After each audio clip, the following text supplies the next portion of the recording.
వెంకటరెడ్డి అబ్బాయి వెంకటరెడ్డి మనకి ఇప్పుడే అందుతున్న సమాచార ప్రకారం బాలుడు ప్రాణాలు వదిలినట్లుగా సమాచారం అందుతోంది. అవునవును. ఇప్పుడే ఇప్పుడే బాబుకి అన్ని సదుపాయాలు అందించినా కూడా ఆ బోర్లో ఉన్న నీటిలో మునగడం వల్ల బాబు ఇప్పుడే చనిపోయినట్టు తెలుస్తున్నది నాకు కూడా. ఓకే, చాలా విషాదకర సంఘటన. వాళ్ళ తల్లిదండ్రుల పరిస్థితి నిజంగా ఊహించలేని విధంగా ఉంది. సో బాలుడు ఎన్ని ఫీట్ల లోతుకెళ్ళాడు వెంకటరెడ్డి? అంటే జేసీబీలతో వాళ్ళు ఎంతో శ్రమించి తీసినప్పటికీ ఎన్ని ఫీట్ల లోపల బాలుడు దొరికినట్లుగా తెలుస్తోంది? 30 నుంచి 35 ఫీట్ల మధ్యన బాలుడు దొరికాడు. 3 ప్రొక్లేన్లు తీవ్రంగా శ్రమించి అధికారులు, పోలీసులు అందరూ శ్రమించి బాలుని అతి కష్టం మీద కూడా ఇన్ టైంలో తీయగలిగారు, కానీ బాలుని తప్పించుకోలేకపోయారు. అంటే దీనంతటిలో ముందుగా డిఎస్పి మోహన్ గారు చాలా శ్రమించి అతను ఒక్కడే అక్కడుండి యంత్రాంగాన్ని అంతటినీ కదిలించినట్లుగా మనకి సమాచారం కూడా అందింది. అతనితో మాట్లాడడం కూడా మనం జరిగింది. కానీ గంట ముందు ఇంకా ఈ జేసీబీలు కానీ ఇవి శ్రమించినట్లయితే గంట ముందు తీసుకునే వాళ్ళ, అంటే డాక్టర్లు ఏమైనా చెప్తున్నారా ఎంతసేపు అయింది ప్రాణం పోయి అని చెప్పి? ప్రాణం ఇప్పుడే బాబు ముందు అక్కడికి వెళ్ళిన తర్వాత కళ్ళు తెరిచి చూశారు. వైద్య పరీక్షల కోసము అతనికి అన్ని ఆక్సిజన్ అవన్నీ అందించు వైద్యం చేస్తూనే ఉన్నారు, కానీ బాబు ప్రాణాలు కాపాడలేకపోయారు. ఓకే, తల్లిదండ్రుల పరిస్థితి నిజంగా ఊహించలేము. వాళ్ళ తల్లిదండ్రులు ఎక్కడున్నారు ప్రస్తుతం? హాస్పిటల్ దగ్గర ఉన్నారు తల్లిదండ్రులు.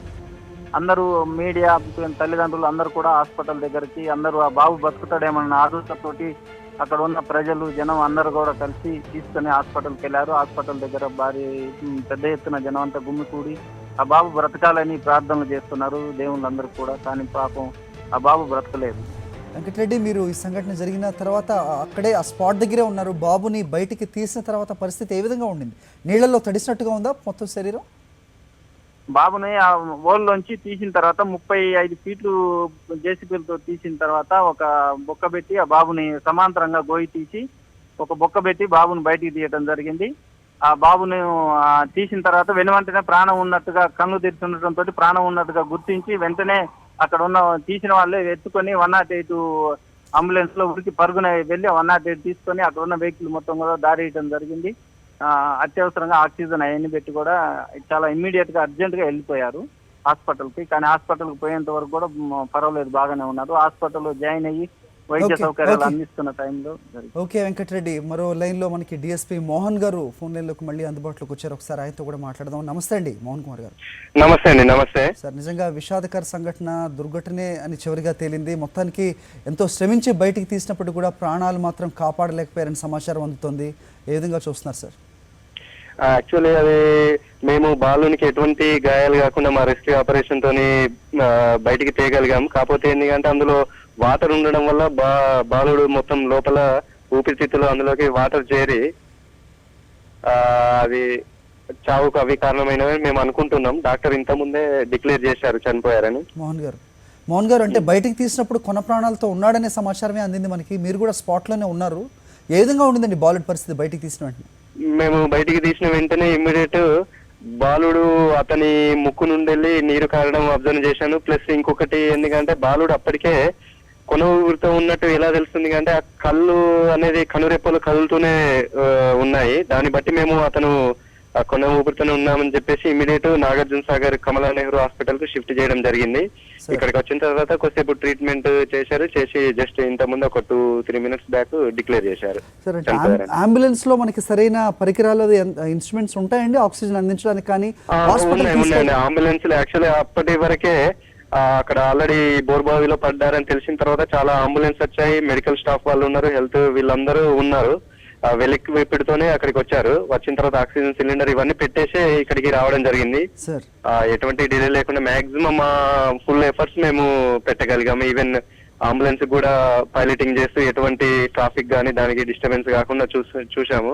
కాకపోతే ఆ వాటర్ అందులో లాగింగ్ అవ్వడం వల్ల చనిపోయిందని, అవి లేకపోతే బతికి ఉండేవాడని నేను అనుకుంటున్నాను. సార్, డాక్టర్స్ ఏం చెప్పారు సార్? అంటే ఎంతసేపటి క్రితం పోయారు? అంటే తీసుకెళ్ళినప్పుడు బాబు మీరు చెప్తున్నట్లుగానే కొన ప్రాణాలతోనే ఉన్నాడా? ఉన్నారు. ఇక్కడ హాస్పిటల్ వచ్చే వరకు కూడా ఉన్నారు.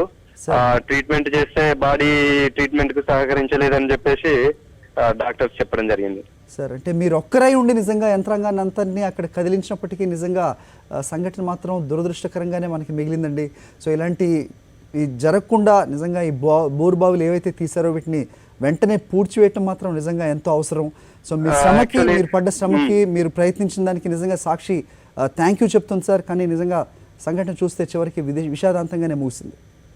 అదే మాకు లోకల్ పీపుల్ కూడా చాలా హెల్ప్ చేశారు. కొందరు వాలంటరీగా వచ్చేసి దాన్ని హెల్ప్ చేయడము. యాక్చువల్లీ ఎందుకంటే ఇది కమ్యూనిటీ పోలీసింగ్ మేము మా ఎస్పీ సార్ చేయడం వల్లనే వీళ్ళు పీపుల్ కూడా అలా ముందుకు వచ్చి మాకు చాలా కోఆపరేషన్ చేశారు. కేవలం పోలీసు ఒక్కరే అనేది వన్ మ్యాన్ షో కాకుండా ప్రతి ఒక్కరు తల చేతనంత సాయం ఆ లోకల్ పీపుల్ నుండి మేము తీసుకోవడం జరిగింది. ఈవెన్ జేసీబీ ఆపరేటర్లు కూడా రమ్మంటే విత్ ఇన్ ఫోన్ చేయడంతోనే డీజీలు ప్లస్ ఇవన్నీ చూడకుండా ఎక్కడికి రమ్మంటారు సార్ అని చెప్పేసి వాళ్ళు రావడం. ఒక 3 జేసీబీ కంటిన్యూస్ నడవడం జరిగింది. వాళ్ళు ఇంకేం వేరే ఆశించకుండా కేవలం అక్కడ బాలుడు ఉండడం తెలియడంతోనే ఇమ్మీడియట్ ఒక్క ఫోన్ కాల్ లోనే వాళ్ళు రావడం. ఇది మా ఫ్రెండ్లీ పోలీసింగ్ చేసిన అంటే అతి గొప్ప విజయం అనుకుంటాను. ఈ క్రెడిట్ మా ఎస్పీ సార్ కు దక్కుతుందండి. ఎందుకంటే రీసెంట్ గా మొత్తం ఇవే కమ్యూనిటీ పోలీసింగ్, ఫ్రెండ్లీ పోలీసింగ్ మేము చేస్తున్నాము నల్గొండ డిస్ట్రిక్ట్. సార్ అవును సార్, నిజంగా ఏ టైంలో మీకు సమాచారం అందింది? హుటాహుటిన మీరు అక్కడికి వచ్చారని అయితే తెలుస్తోంది. ఏ టైంలో మీకు సమాచారం అందింది? ఎప్పుడు ఈ సహాయక చర్యలు ప్రారంభించారు? ఎప్పుడు ఎండ్ అయింది అంటే కొంచెం వివరిస్తారండి మాకు.